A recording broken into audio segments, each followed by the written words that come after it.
Bonjour à tous. Je vous souhaite la bienvenue à cette table ronde sur les objets connectés. Donc, le thème que nous allons animer aujourd'hui est comment les objets connectés contribuent-ils à notre bonheur? Pour traiter ce sujet, vous apporter quelques réponses, nous avons réuni plusieurs spécialistes qui vont vous apporter chacun un éclairage différent et complémentaire du sujet. Mon premier invité est celui qui, à mon sens, est le mieux placé pour vous apporter un premier témoignage. C'est notre robot bonheur MacClick, à qui je vais demander de se présenter.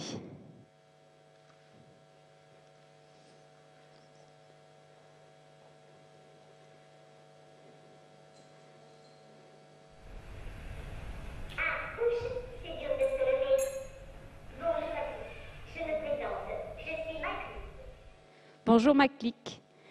MacClick tenait beaucoup à ouvrir cette conférence avec moi. C'est tout naturel, puisque le sujet de la conférence, c'est moi, en tant qu'être connecté et en tant que contributeur au bonheur connecté. Bien sûr. Alors, quelle est ton expérience? Quel témoignage peux-tu nous apporter autour du sujet du bonheur connecté? Pour témoigner de ce sujet, je vous laisse écouter pour vous une petite danse du bonheur.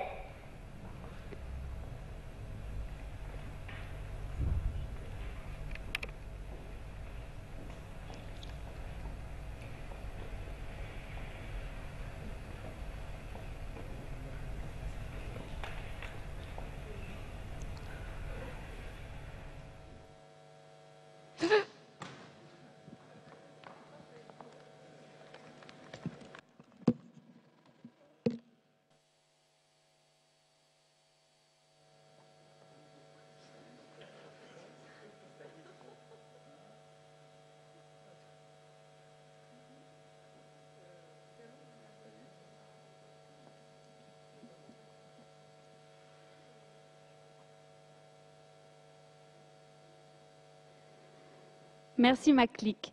Maintenant, pour pouvoir présenter mes autres invités, je t'invite à t'asseoir et à rester avec nous.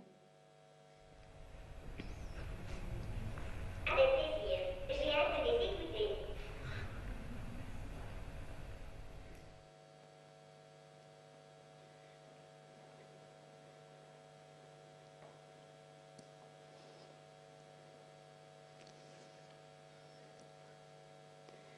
Alors, pour cette petite introduction, on peut remercier MacClick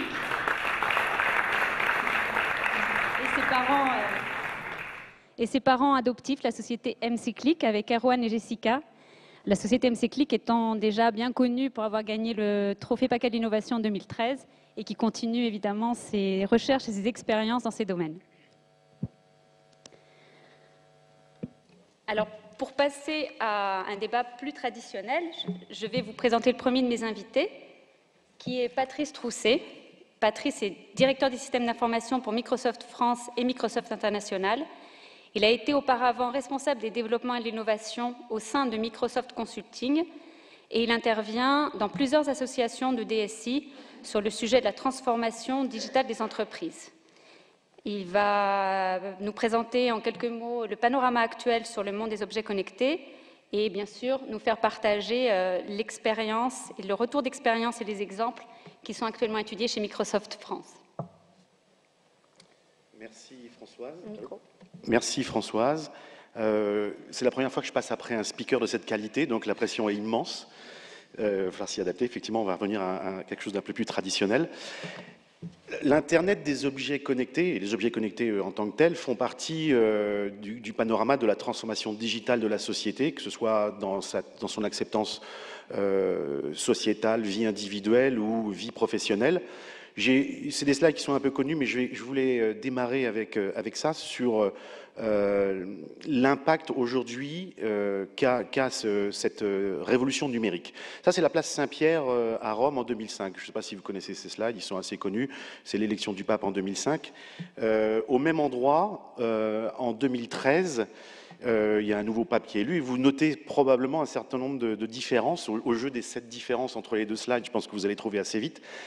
Ça, c'est une partie visible de l'iceberg des objets connectés. On les connaît tous, le téléphone, le PC, la tablette.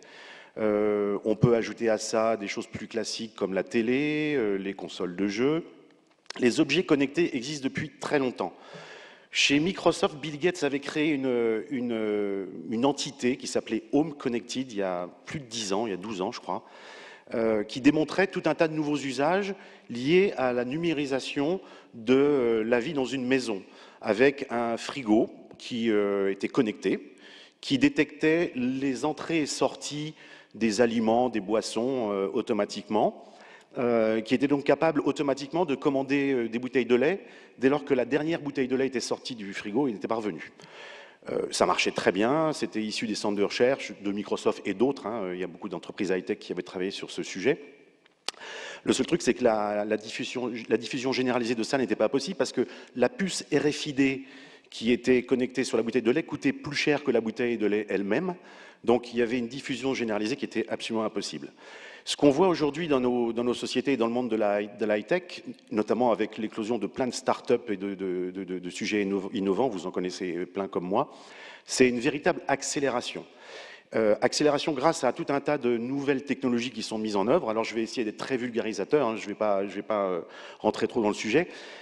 L'Internet des objets connectés, ce sont d'abord des objets qui sont aujourd'hui fabriqués, disponibles en très grande quantité à bas coût, des connecteurs, des capteurs, des puces, qu'on peut donc du coup coller, scotcher, intégrer, noyer dans tout un tas d'objets physiques, que ce soit des voitures, des chaises, encore une fois des réfrigérateurs. Ces objets parlent, émettent des informations. Donc aujourd'hui, grâce à l'avènement du cloud et du big data, le big data, je rappelle, hein, le big data, c'est plus que la gestion des données classiques, ça repose sur les 3 V, c'est vitesse, volume, variété des données qui sont collectées. L'objectif étant de tirer de la valeur, c'est le 4e V, de ce qu'on collecte. Donc aujourd'hui, on sait collecter des données en grand nombre, rapidement, des données très hétérogènes. Et du coup, il faut les faire parler, ces données. Donc il faut les faire parler pour comprendre ce qui s'est passé, comprendre ce qui se passe à un instant T, voire être prédictif. Et donc ça, c'est le 3e arsenal de technologies que sont la business intelligence qui est quand même maintenant assez classique, mais surtout le machine learning et la culture des gens qui vont analyser ces données-là. D'où l'apparition de nouveaux métiers, de nouvelles compétences comme les data scientists dont on parle beaucoup, qui modélisent et qui sont capables de construire des algorithmes pour être prédictifs. Alors il y en a plein, hein, des exemples, mais on va commencer par un exemple assez rigolo. C'est la notion de vache connectée. C'est pas de la science-fiction, ça existe. Ce sont des vaches qui sont équipées de capteurs. Vous en voyez là, qui sont sur les pieds, sur les pattes des vaches, et qui calculent, qui interceptent un certain nombre d'informations biologiques sur la température, le rythme cardiaque, voire la sécrétion d'un certain nombre d'hormones, qui permettent aujourd'hui de régler un problème assez ancien, d'améliorer le taux et le ratio entre le taux de fécondité et les naissances. Quand on est capable, grâce à des connecteurs comme ça, d'analyser en temps réel et de prédire, par rapport aux connaissances que l'on a, qu'une vache est à risque pour véler, voire pour produire du lait de bonne qualité, on va être capable comme vous le voyez sur ce slide, je ne sais pas si tout est très lisible, mais au moins d'améliorer de 70% l'efficacité biologique du troupeau dans sa capacité à se renouveler et à produire à la fois de la viande et à la fois du lait de bonne qualité.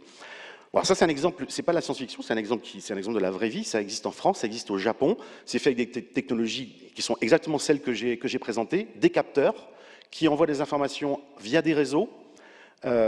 Internet joue un rôle important, c'est pour ça qu'on dit Internet des objets, vers des centrales qui permettent d'agréger ces données, de les analyser et de faire du traitement prédictif.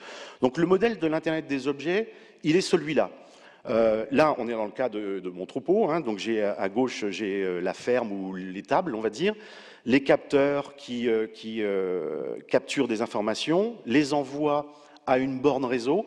Alors des réseaux, il en existe plein, hein. Vous savez qu'il y en a plein, vous en connaissez plein, comme Bluetooth, Wi-Fi, enfin ceux qu'on connaît assez bien dans la vie de tous les jours. Il y en a qui sont beaucoup plus spécialisés, il y a une multitude de réseaux disponibles pour faire ces choses-là de façon fiable et performante.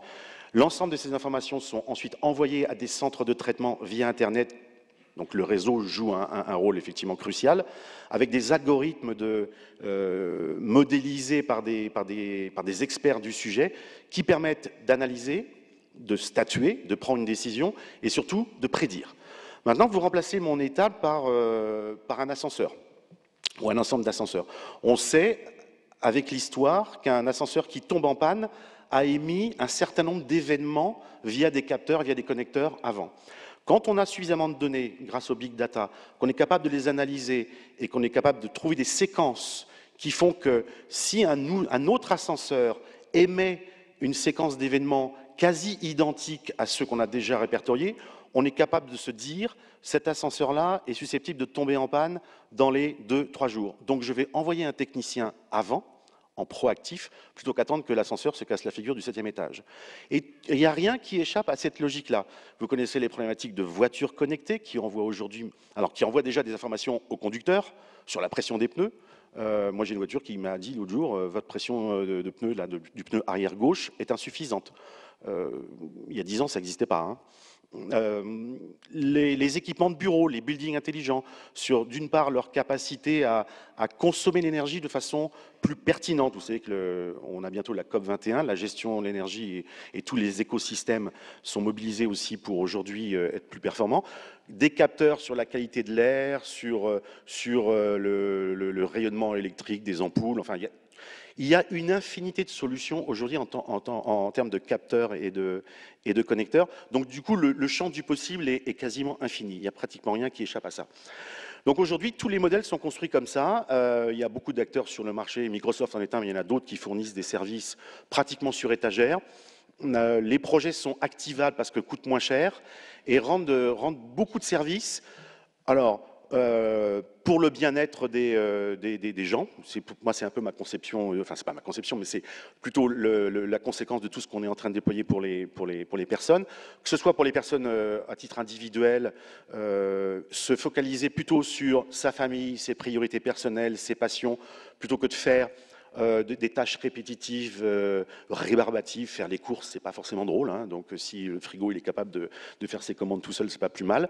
Dans le cadre du travail, on a beaucoup de projets aussi de notre côté sur simplifier, améliorer la vie du collaborateur pour qu'il soit plus à l'aise dans l'entreprise, qu'il travaille dans des meilleures conditions. Et donc, bon, ça va de la gestion du parking à la gestion des salles de réunion, qui est un cauchemar historique et qui génère du stress pour les collaborateurs. Donc là, on a des partenariats avec beaucoup d'entreprises du monde industriel, comme Schneider, par exemple, qui en est une.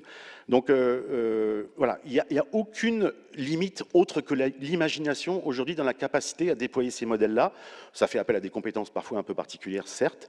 Donc, le bonheur, c'est ça, hein, pour moi.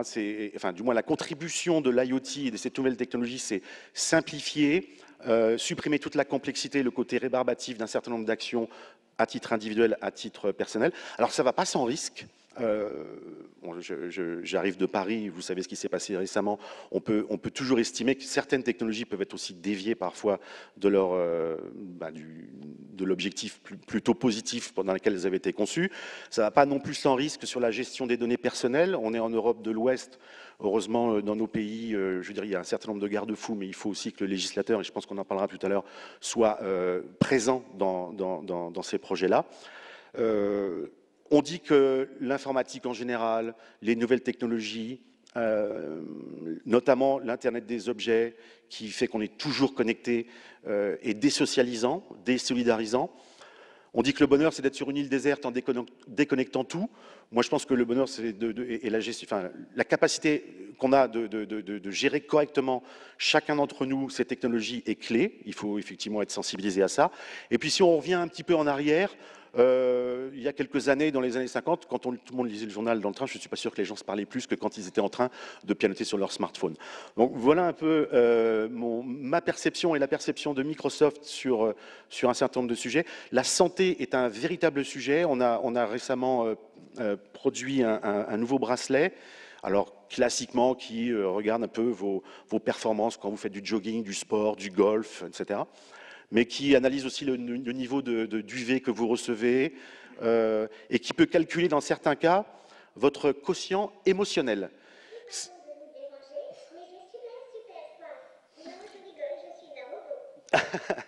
Et donc, ce quotient émotionnel, ça tombe très bien que tu interviennes, cher ami, c'est que si on arrive à le modéliser, on pourra rendre ce jeune personnage encore plus pertinent dans sa capacité à interagir avec vous, en termes d'humour, en termes de colère, en termes de...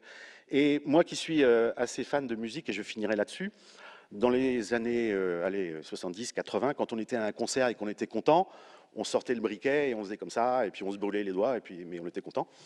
Il n'y a pas très longtemps, Coldplay est un premier groupe à avoir équipé tout le monde de bracelets à l'entrée, qui clignotent, qui changent de couleur, etc., qui ne sont pas encore complètement connectés. Et ces gens-là, alors pas Coldplay, mais les gens du showbiz, travaillent sur un nouveau bracelet connecté qui vous sera remis à l'entrée d'un concert, qui va effectivement calculer votre quotient émotionnel pendant le concert. Tout le monde a de temps en temps, on dit ah, j'ai eu le frisson pendant le concert. Ça se capte, ça se mesure. Ou alors je transpire, ou alors ma pulsation cardiaque s'accélère. Donc de mon quotient émotionnel qui est capturé, je peux prendre des actions comme faire clignoter mes bracelets en rouge et clignotant assez rapide, ce qui équivaut à mon ancien briquet. Ce qui veut dire que le groupe en face, ou l'acteur de théâtre, ou n'importe qui fait un spectacle live, peut adapter potentiellement son spectacle au ressenti de la salle, ce qui est complètement nouveau. Et c'est peut-être ce qu'on aurait pu faire aujourd'hui, d'ailleurs, ça nous aurait peut-être rendu service, parce que je ne vous vois pas réagir, vous êtes un peu dans le noir, mais voilà, il n'y a aucune limite autre que l'imagination. Merci Patrice.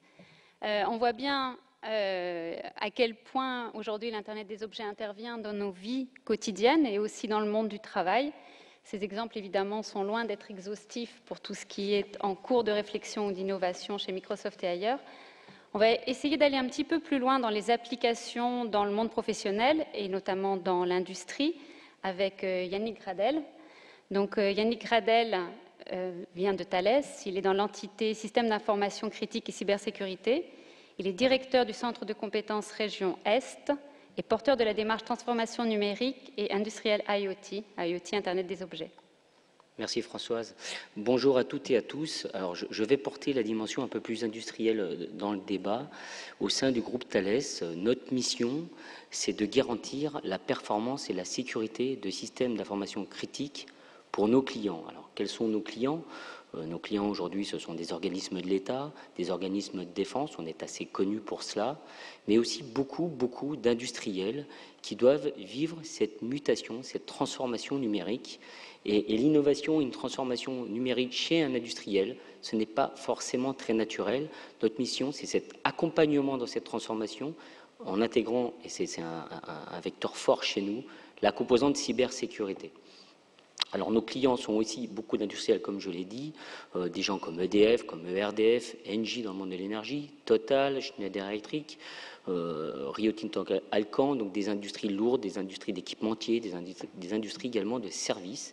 Et ils rencontrent toute cette problématique autour d'une démarche qui se nomme, c'est son nom, Industrie 4.0. Et quel est le rapport entre l'Industrie 4.0 et l'Internet des objets? Il est très fort, puisque c'est la technologie de l'Internet des objets qui porte cette transformation. Alors, Industrie 4.0, pourquoi? Parce que quatrième évolution, transformation de l'industrie. La première était l'intégration d'éléments mécaniques dans la production et des éléments naturels. La deuxième, 100 ans plus tard, était l'intégration de la puissance électrique dans l'outil de fabrication. La troisième a été l'intégration des solutions d'automatisme, encore une fois, 100 ans plus tard, dans le système de production pour l'optimiser. Et 30 ans plus tard, on est dans la quatrième, c'est l'intégration de l'intercommunication entre les éléments. Et là, on est dans un changement de paradigme majeur. Jusqu'à maintenant, l'innovation était poussée de l'industrie vers les marchés publics, vers le service public. Or, aujourd'hui, ce sont plutôt vous, moi, chacun d'entre nous, par rapport aux usages de tous les jours, qui va vouloir retrouver ces bonnes pratiques à l'intérieur du monde industriel. Et il faut, de cet état de fait, faire progresser la compétitivité de nos entreprises. Et c'est le cas de la démarche Industrie 4.0. Elle est orientée sur un seul vecteur, augmenter la compétitivité de l'entreprise. Et en utilisant donc l'ensemble des technologies issues des objets connectés. Alors, chez Thales, on a un référentiel, une conviction par rapport à cette transformation digitale. Elle doit s'appuyer de manière homogène est équitable sur 4 piliers. Le premier pilier, c'est le marché, le produit, la production et l'humain. Si on appuie tout le temps sur un seul pilier, vous risquez de mettre en déséquilibre la compétitivité de votre entreprise. Alors, pour aller un peu plus dans le détail de ce qu'est chacun de ces piliers, le marché, c'est identifier les cas d'usage de demain, identifier quelles vont être les demandes, les attentes des utilisateurs. Et pour un industriel, généralement, les utilisateurs, ce ne sont pas leurs clients, puisque leurs produits sont vendus à des distributeurs, à des intégrateurs, à un certain nombre de tierces parties, mais rarement à l'utilisateur. Le seul moyen d'adresser ces usages et de les analyser, c'est d'être en connexion avec l'utilisateur à travers son propre produit. Là, on rentre dans l'intégration d'objets connectés, de solutions connectées avec un produit. Un exemple que moi, qui m'est cher, si vous utilisez un ski alpin, si je veux connaître les tendances du ski alpin des 2 prochaines années, si je suis en capacité de mesurer que les utilisateurs de mon produit font plus de la vitesse, font plus du hors-piste, font plus du carving, etc., je vais influencer les choix de mes produits pour répondre à cette tendance, à cette mouvance qui se crée. Donc ça, c'est le premier pilier, c'est savoir analyser le marché pour construire le bon business model, le bon produit qui va répondre à ce marché. Le deuxième pilier, c'est le produit. Aujourd'hui, un produit, on va considérer que c'est un objet. Mais moi, si je veux faire une transformation, amener plus de plus-value à mes clients, je vais aller également pousser du service. Et le seul moyen d'adresser du service à un de ses utilisateurs, c'est d'être connecté avec lui. Donc, encore une fois, le fait de créer un objet connecté, un produit connecté, c'est un moyen d'adresser dans son client pour mieux lui pousser du service. Un exemple, si je suis aujourd'hui distributeur d'équipements électriques, je vois par une analyse que les installations de mon client consomment beaucoup trop d'énergie par défaut de réglage. Je suis en capacité de lui pousser un service de réglage de son installation électrique et de me rémunérer sur les gains d'énergie qu'il va réaliser. On crée un nouveau business model, on pousse son expertise, on met la bonne valeur de l'entreprise au bon endroit. Le marché, le produit, la production, et là on est dans le fond du sujet pour Thales, c'est ce qu'on appelle les objets connectés industriels. Pour vous donner une image, les objets connectés du quotidien représentent la partie visible d'un iceberg. Tout ce qu'il y a dans la partie immergée représente les solutions des objets industriels connectés. Le moteur, les précurseurs dans ce mouvement d'automatisation de la chaîne de production et d'interconnexion d'éléments de production sont l'industrie allemande avec l'automobile, et c'est d'ajouter de l'agilité dans l'outil de production pour pouvoir faire des outils personnalisables et pouvoir trouver un moyen palliatif à la course, à la structure de coûts auquel est confronté l'ensemble des industriels. Si je fais une chaîne de production qui est réactive, sans mener d'éléments majeurs, qui est très horizontale, sans mener d'éléments majeurs, j'arrive à produire différents types de produits customisables pour mes clients, j'amène énormément d'agilité et de plus-value. Le quatrième pilier, c'est l'humain. On n'en a pas beaucoup parlé, mais je pense que ça va venir bientôt. C'est l'humain. L'humain a des attentes et des responsabilités. Il est important dans l'outil industriel que l'humain, on favorise son expérience et sa prise de décision. Nombre d'entre nous avons été un jour en état de stress parce que nous devions prendre une décision majeure sans avoir la certitude d'avoir tous les éléments pour prendre cette décision. Un opérateur sur une chaîne de production, c'est exactement la même chose. Si à travers les objets connectés, il a, à travers des solutions technologiques de réalité augmentée par exemple, ou d'autres solutions, l'ensemble des informations qui lui permettent de prendre la bonne décision, son niveau de stress et son bonheur au travail va baisser, mais surtout on va optimiser, on va baisser le taux de risque par rapport à des décisions un peu hâtives ou s'appuyant sur des données manquantes. De la même manière, on est en capacité de capitaliser de l'expertise. Aujourd'hui, quand il y a des gens sur des chaînes de production qui ont un vrai savoir-faire, une vraie plus-value, le moyen de la capitaliser et la restituer peut-être à un autre opérateur, l'autre côté du monde, avec les solutions d'objets connectés, c'est tout à fait possible. Donc, Aujourd'hui, au sein de la démarche Industrie 4.0, sur ces 4 piliers, le marché, le produit, la production et l'humain, l'objectif, avec une même solution technologique qui est la communication des équipements entre eux, on peut résoudre l'ensemble de ces problématiques qui adressent des composantes diverses du monde de l'industrie. Aujourd'hui, au sein de Thales, nous menons ces transformations digitales pour nos clients, mais nous rajoutons une composante fondamentale, la cybersécurité. Toute transformation digitale, aujourd'hui, vous rend éligible à des attaques. Les attaques les plus connues ne sont pas les plus dangereuses. Les attaques les plus dangereuses sont celles que l'on ignore. Quelle est la vraie valeur de votre entreprise? Quelle est la vraie valeur de votre industrie? Elle peut se situer dans un certain nombre de programmes, de vos automatismes, de vos éléments de production, qui, par une transformation digitale, sont adressables par des gens extérieurs. Si des gens récupèrent ce savoir-faire sans que vous vous en rendiez compte, un matin, votre compétiteur progresse de manière très étonnante sur votre marché et vous ne le saurez jamais. Notre métier, nous, Thales, c'est de vous prémunir de ce risque-là sur les attaques sur les risques de cybersécurité et également sur les attaques, parce qu'il y a également des attaques visibles. Nous mettons en place des solutions d'intervention rapide et toute transformation digitale qui n'adresse pas des problématiques de cybersécurité quand il y en a besoin, ce qui n'est pas forcément toujours le cas, et ça fait partie des challenges à relever. Nous sommes, nous, Thales, positionnés là-dessus, de par nos expériences sur nos métiers nominaux autour de la défense et des organismes de l'État. Donc voilà notre vision, nous, des objets connectés et de l'industrie.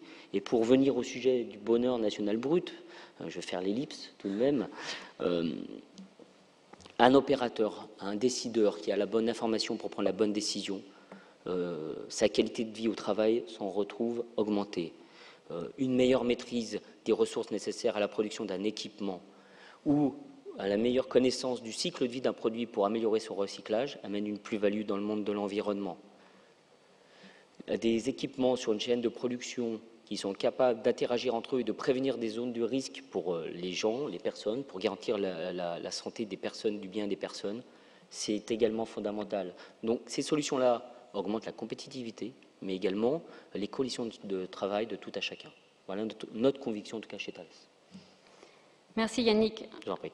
On voit bien à quel point aujourd'hui l'Internet des objets modifie les conditions de travail en entreprise et aussi à quel point la notion de sécurité est une notion indispensable à l'augmentation du bien-être et du bonheur. Malheureusement, l'actualité nous montre qu'elle est indissociable.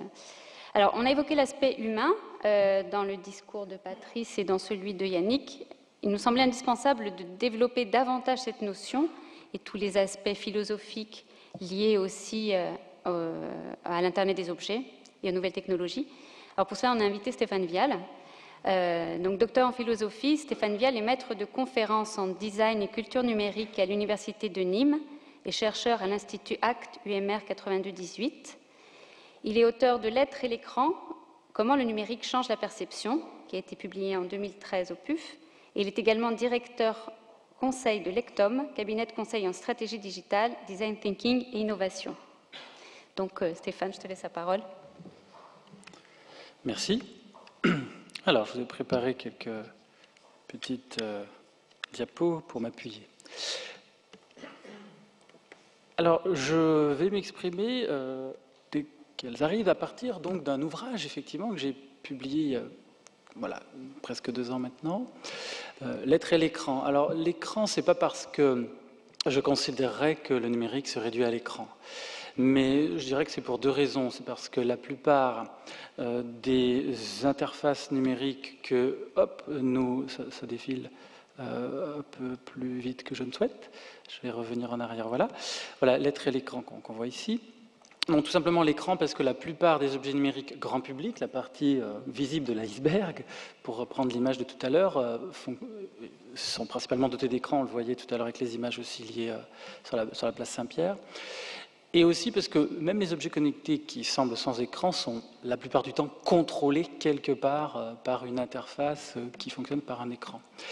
Bref, mais l'être et l'écran, c'est pour effectivement suggérer qu'il y a une complexité philosophique dans le rapport des êtres humains aux techniques, et qu'à l'heure du numérique, où la technologie revit d'une certaine manière un essor assez fulgurant, eh bien cette complexité entre humain et technique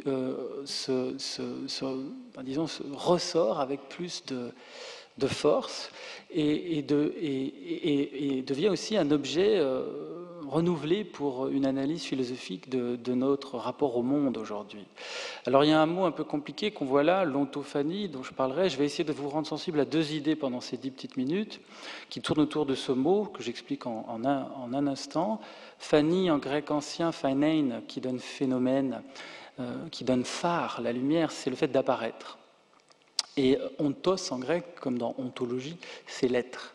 L'ontophanie, c'est le processus d'apparition de l'être. En ce moment, vous m'apparaissez visuellement, un peu moins que vous d'ailleurs, parce que vous êtes dans la pénombre, et je vous apparais visuellement et auditivement, nous vous apparaissons, bref, c'est percevoir. L'ontophanie, c'est l'acte par lequel les choses se rendent observables et perceptible. Et donc le sous-titre, c'est comment le numérique change la perception, parce qu'on va voir qu'à travers les technologies en général, et pas seulement le numérique, il se joue quelque chose d'assez subtil au niveau perception. J'ai un parti pris qui est annoncé là brièvement, c'est que dans le champ philosophique, si j'ose dire, moi j'aborde le numérique avec empathie. Il y a énormément de problèmes qui ont été un peu évoqués tout à l'heure, éthiques, économiques, politiques, juridiques, et j'en passe, qui sont posés par ces bouleversements. Délibérément, je ne les aborderai pas là, ce qui ne les exclut pas du débat. Alors, la première idée que je voulais rendre visible ou sensible, c'est cette complexité qui se joue entre technique et perception. Pour ça, je vous propose de faire une petite remontée à la biologie animale. Ça, c'est assez intéressant, c'est le biologiste Jacob von Exkull qui nous expliquait, il ne parlait pas du tout des techniques, dans un ouvrage des années 20, il y a presque 100 ans maintenant, qui nous expliquait que les animaux, en fonction de leurs organes, ne perçoivent pas le même monde. Par exemple, là, on voit, en haut à droite, plutôt en bas à gauche, excusez-moi, la chambre qu'un être humain perçoit, avec différents meubles, différentes couleurs. En haut à droite, on voit ce que perçoit un chien, et en bas à droite, ce que perçoit une mouche. Et c'est assez intéressant parce que ça, même si c'est de la biologie, c'est aussi de la phénoménologie. La phénoménologie, c'est ce courant de la philosophie qui s'interroge sur l'étude des phénomènes, sur la manière dont les choses nous apparaissent. C'est vraiment assez fondamental comme approche, mais c'est assez stimulant, vous allez le voir. Et donc, cette idée-là prouve que nous n'avons pas le même type de perception selon les organes sensoriels dont nous sommes dotés. Eh bien, moi, ce que je montre, c'est que selon les techniques qui nous environnent, nous n'avons pas non plus le même type de rapport perceptif au monde. Si on faisait cette séance à la bougie, si on la fait à l'ampoule ou si on la fait à l'halogène, on sera face à des techniques différentes qui engendreront une ambiance perceptive différente. Et donc, ce qu'en philosophie, on appelle un être au monde différent, une manière d'exister un petit peu différente. Et donc, philosophiquement parlant, on peut dire qu'il y a une relation très forte entre technique et perception. Et comme on le voit sur ces images-là, eh bien, il est assez évident que cela a toujours existé. Ce n'est pas du tout propre à l'époque numérique. Dans tous les grands âges techniques de l'histoire humaine, occidentale, mais pas seulement, il s'est joué des subtilités. On pourrait retracer d'ailleurs toute l'histoire. Ça, c'est un tableau de Raoul Dufy qui avait été commandé en 1937 à l'artiste, parce qu'on lui demandait d'essayer d'illustrer par une peinture cette espèce de miracle social de l'arrivée de l'électricité dans les foyers, dans les villes, etc. Ça a été un choc perceptif, l'arrivée de l'électricité. Et ça, on l'a oublié parce qu'on l'a assimilé, ce choc perceptif. Donc, dans chaque nouvelle technique, il y a un potentiel perceptif disruptif, si j'ose dire. Et ça, c'est assez intéressant et ça se vérifie avec le numérique, sauf qu'avec le numérique, on s'est longtemps réfugié derrière le mot de virtuel, pas au sens des informaticiens, pas au sens de la simulation informatique, mais au sens courant et inexact lorsqu'on oppose virtuel à réel. On s'est souvent amusé à opposer ces deux aspects. On s'est trompé parce qu'on s'aperçoit que tout ce qu'on avait cru virtuel, soi-disant irréel, est totalement réel. Qu'est-ce que c'est qu'une appli qui mesure justement, comme on l'a vu tout à l'heure, à travers des objets connectés, par exemple, je sais pas, une balance connectée, on n'en a pas parlé, tiens, qui mesure mon poids et me génère des graphiques. On est là dans la réalité physique de mon corps, mesurée en temps réel. On n'est pas du tout dans ce que l'opinion courante appelle virtuel. Donc moi, j'ai beaucoup critiqué cette distinction pour montrer qu'avec l'ère numérique, on changeait d'ontophanie. On changeait la manière même, on vivait une nouvelle époque ontophonique, c'est une nouvelle époque pour nous, êtres humains d'aujourd'hui, une nouvelle manière de percevoir le monde, c'est-à-dire une nouvelle manière pour le monde c'est une chaise, un être humain, un animal, un robot, un amphi, une nouvelle manière pour le monde d'apparaître à nous, et d'apparaître de manière qui trouble. Parce que au début, se rencontrer sur Internet, avoir des relations sociales sur Internet, dans les années 90, ça paraît irréel, ça paraît bizarre. D'ailleurs, je vous rappelle qu'au début de l'email, qui est aujourd'hui devenu la chose la plus banale du monde, on parlait de cyberespace. On avait l'impression qu'on allait mettre un scaphandre pour naviguer dans le cyberespace. Bon, aujourd'hui, c'est tout à fait banal, bien sûr, mais je le rappelle. Donc, on parlait de changement de paradigme tout à l'heure, on peut parler de changement d'ontophanie, et on pourrait, ce que je ne ferai pas, donc les images vont défiler, faire passer, regarder chaque grande époque, la Renaissance, les mécanismes de bois et d'eau, la révolution industrielle, la première, la deuxième, la troisième, et j'en passe, pour montrer que nous sommes finalement toujours technological natives, c'est-à-dire natifs d'une technique, d'un âge technique, natifs du chemin de fer, il n'y en a plus beaucoup maintenant parmi nous, natifs du téléphone, natifs de la télévision, les enfants de la télé, comme disent certains, et puis aujourd'hui, dit-on, natifs du numérique. Cette expression pose plein de problèmes que je n'aborderai pas là, on pourra en parler plus tard si vous voulez, mais elle a au moins un mérite en phénoménologie, c'est de souligner que nous naissons au monde, au sens philosophique du terme, le monde nous apparaît, nous sommes au monde dans un environnement technique donné par une époque.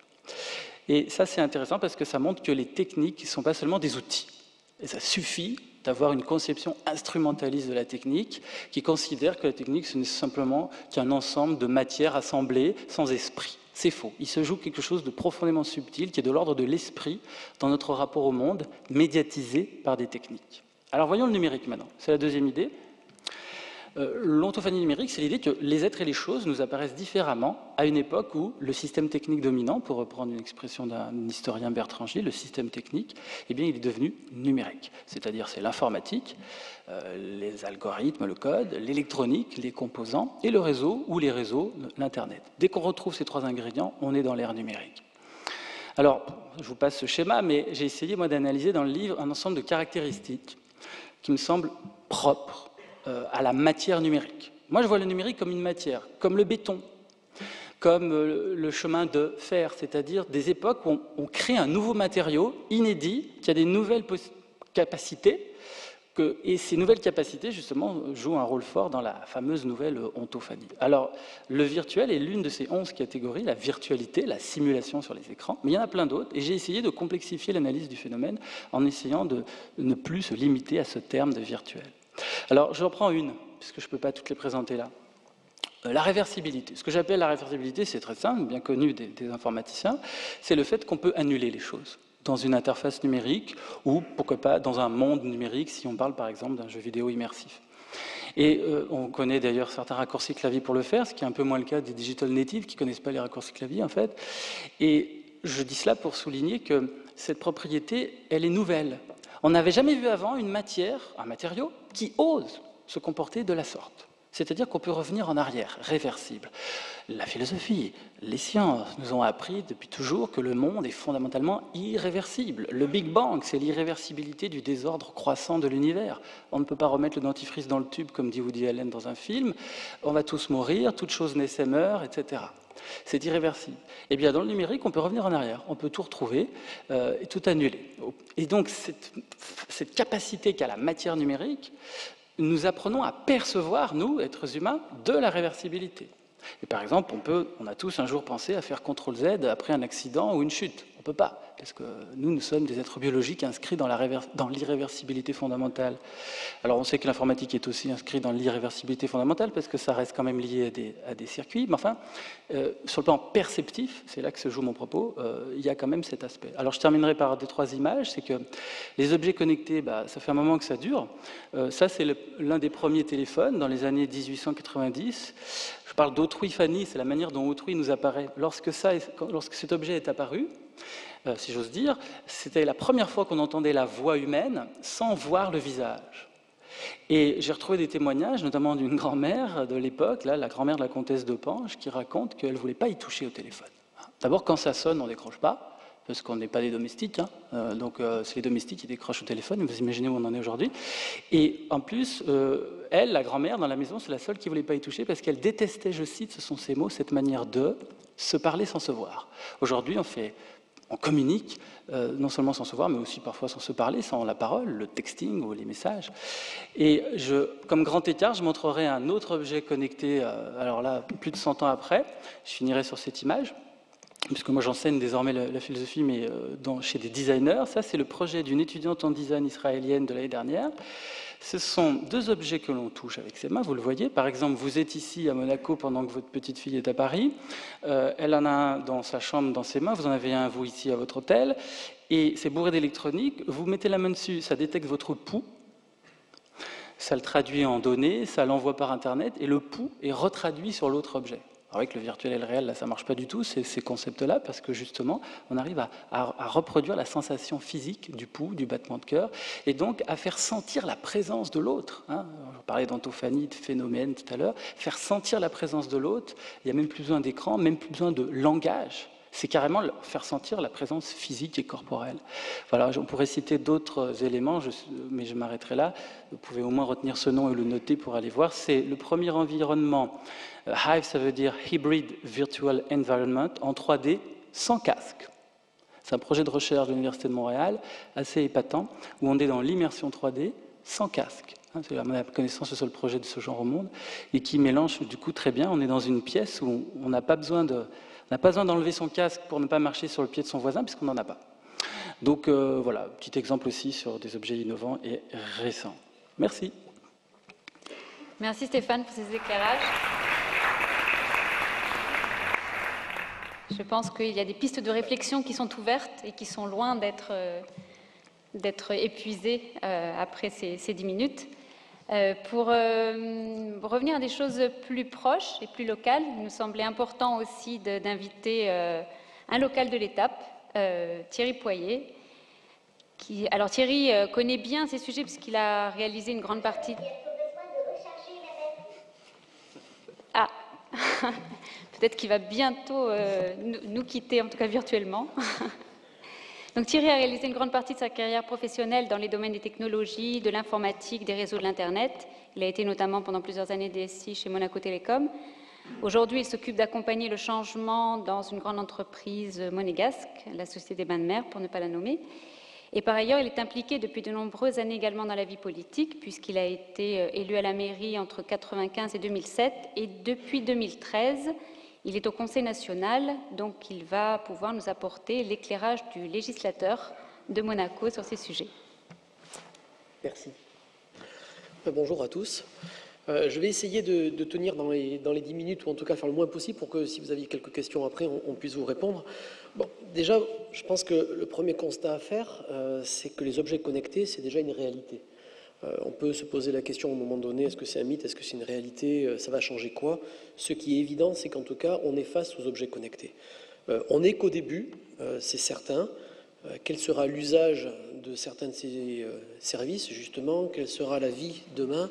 Comment les utilisateurs vont appréhender ou pas tel service? Je pense que c'est aussi un point important, fondamental, qu'on ne va pas aborder là, mais qui va effectivement introduire quelque chose de nouveau demain.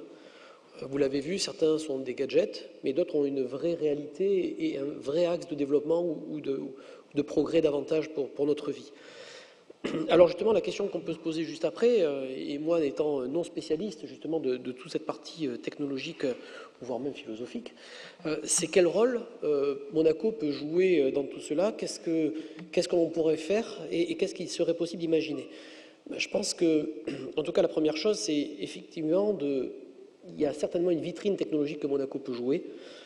Monaco, vous le savez tous, en tout cas pour ceux qui sont d'ici, fort pouvoir d'attractivité. Monaco est connu, Monaco sait faire venir du monde.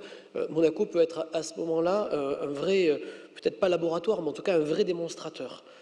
D'autant plus qu'on peut avoir des spécificités tout à fait intéressantes, avec une réactivité particulière à un petit territoire et qui fait qu'à un moment donné, on peut adapter les règles du jeu de manière très rapide pour arriver justement à anticiper cette évolution.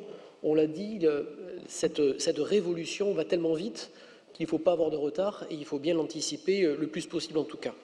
Alors, ce démonstrateur, c'est vraiment, pour moi en tout cas, un point de référence en vraie grandeur. Ce n'est pas le côté laboratoire où en fait on va faire tourner des choses qui vont servir à pas grand-chose sauf à faire un peu de presse, mais c'est vraiment mettre des choses dans la vie de tous les jours. Alors, les domaines, ben, on les a tous et tout autour de nous, tout comme un pays, même si c'est sur 2 km². On a forcément du social, on a de l'éducation, on a du luxe, on a du tourisme, on a la vie quotidienne, on a un grand pôle, on l'a vu tout à l'heure dans les déclarations, dans la partie santé. On a des choses à faire sur le maintien à domicile, en particulier à Monaco. Il y a plein de choses où on peut être en contact avec les gens, avec la vraie vie, justement, et amener cette technologie au contact des gens. Après, effectivement, la caractéristique aussi de Monaco, c'est sa santé économique. Et cette santé économique qui fait que demain, l'Internet des objets, voire même déjà aujourd'hui, peut être une vraie opportunité pour ma part. Une opportunité parce que ça peut être un moyen, ou en tout cas un outil, pour adapter le cadre législatif, pour avoir un cadre moderne, un cadre attractif aussi. Effectivement, un point essentiel, il me semble, c'est d'éviter, entre guillemets, de faire du copier-coller, même si on a cette réversibilité, mais ce copier-coller de ce qui se passe à côté, mais avoir le petit élément en plus qui va faire qu'à un moment donné, on sera intéressé pour venir à Monaco parce qu'on va pouvoir faire quelque chose de plus que ce que les grands standards imposent. Alors l'idée n'est pas non plus d'aller à contrario des grands standards, mais aller justement un petit peu plus loin.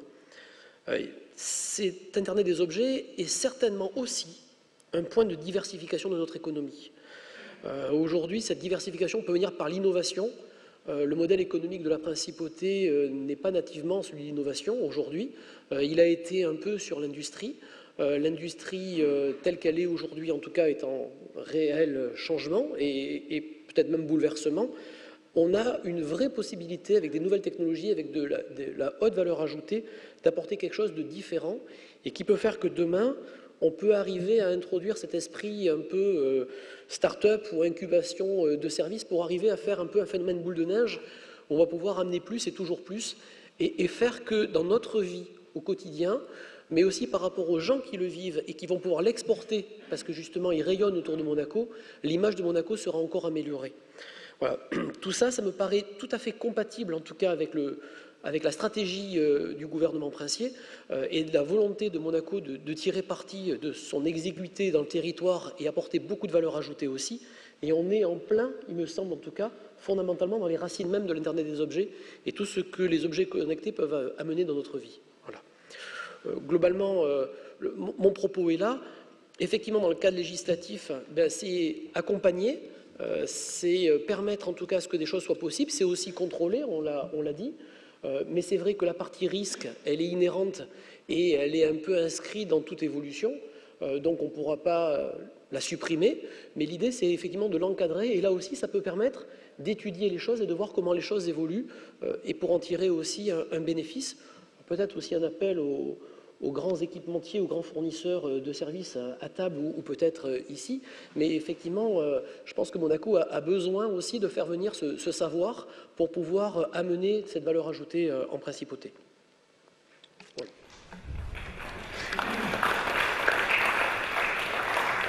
Merci Thierry. Alors, on a bien conscience d'être loin d'avoir épuisé le sujet aussi bien sous ses différents aspects. Et on aurait pu rester encore plusieurs minutes, voire plusieurs heures pour donner d'autres exemples et des applications possibles. Ce qu'on voit, c'est qu'on est vraiment, en même temps qu'on est en train d'inventer les évolutions technologiques, on est en train de vivre une grande évolution, voire même une révolution dans la société et dans le monde économique. Donc ça va être à nous, chacun comme acteur de notre vie quotidienne et de la vie économique de notre environnement, d'inventer les usages et les applications pour évidemment aussi contribuer au bonheur individuel et collectif. Et donc comme pour revenir sur ce que disait Thierry, Monaco peut avoir une place sinon majeur, du moins de phare ou d'éclairage sur ces applications et ces technologies. Et on espère que la prochaine fois qu'on organisera une conférence sur ce sujet, ce sera pour vous en montrer les applications positives et les exemples concrets dans la ville et dans les entreprises de Monaco. Alors, il nous reste quelques minutes pour quelques questions, peut-être, dans la salle. Si l'un ou l'une d'entre vous veut se lancer, voilà un petit peu de lumière. Et le micro est à votre disposition. Est-ce qu'on a une première question ? Bonjour, Frédéric Cursou, je travaille dans l'informatique. Je pense que la question s'adresse peut-être plus à Monsieur Vial. Est-ce qu'on peut maintenant donc répondre à la question, puisque la question c'est les objets connectés contribuent-ils à notre bonheur, puisque vous avez dit qu'on voyait le monde de manière différente en fonction, on va dire, de la période technologique dans laquelle on vit. Donc est-ce que ces objets connectés contribuent à notre bonheur? Merci. En fait, on voit le monde différent, effectivement, en fonction des nouvelles possibilités techniques, mais on peut tout voir différemment. La guerre, la surveillance, l'exploitation commerciale, le bonheur, le plaisir, etc. Donc moi, quand je montrais cet exemple du pouls et du battement de cœur, c'était pour essayer de montrer que, comme tout le monde, je pense, je soutiens la créativité, les technologies qui tentent d'enchanter notre quotidien, de nous fournir des usages qui améliorent, tout simplement, c'est aussi banal que ça, mais qui améliorent notre existence en respectant un certain nombre de valeurs. Et donc, je dirais que c'est pas mal de s'assigner comme but le bonheur. Hein, autrefois, dans les débats philosophiques du XVIIe siècle, on se demandait quel était le but de l'État. Est-ce que c'est la sécurité? Est-ce que c'est la liberté? Est-ce que c'est le bonheur? Peut-être c'est tout ça à la fois, et peut-être qu'avec les technologies numériques, il faut arriver à associer ces trois valeurs. Une autre question, s'il vous plaît. Merci, bonjour. J'en profite d'avoir un panel assez large de législateurs, philosophes, techniques, industriels devant moi. Quelle est la place de l'éthique dans cette pratique, puisqu'on peut voir autant, comme le disait monsieur de Microsoft, qu'on peut déclencher une musique, une lumière pour passer une bonne soirée avec sa femme à travers son téléphone avant d'entrer chez soi, mais on peut aussi déclencher une bombe avec un téléphone. Donc, comment, d'après chacun de vous, quelle est la place de l'éthique dans les objets connectés aujourd'hui?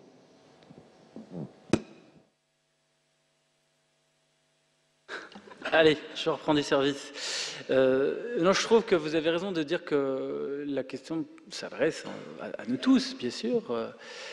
Moi, ici, je peux moins bien parler que les personnes ici présentes de la position de l'industrie ou de telle industrie sur ces questions. Peut-être qu'ils rebondiront, mais il me semble fondamental, c'est pas moi qui dirais le contraire, de soumettre la logique d'innovation à la fois aux impératifs économiques, ça a été dit, ça a été très bien montré sur tout ce qu'on peut engendrer, les 3 V du big data et le 4e qui est la valeur, on disait tout à l'heure.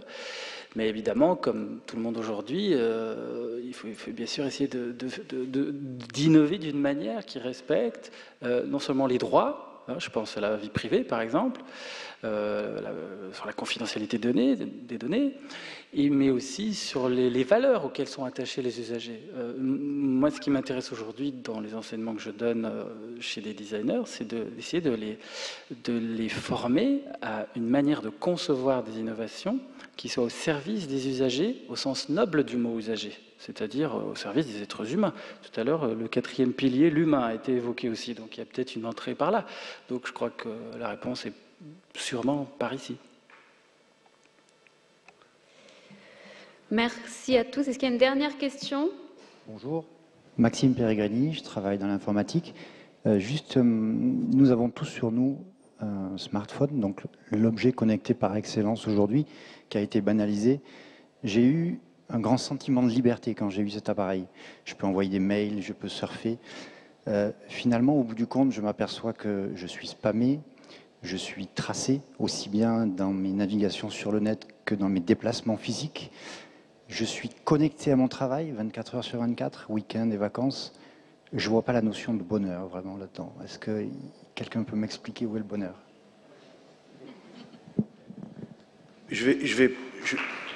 Bon, alors je réponds pas. Non, je vais pas répondre, je vais plutôt commenter.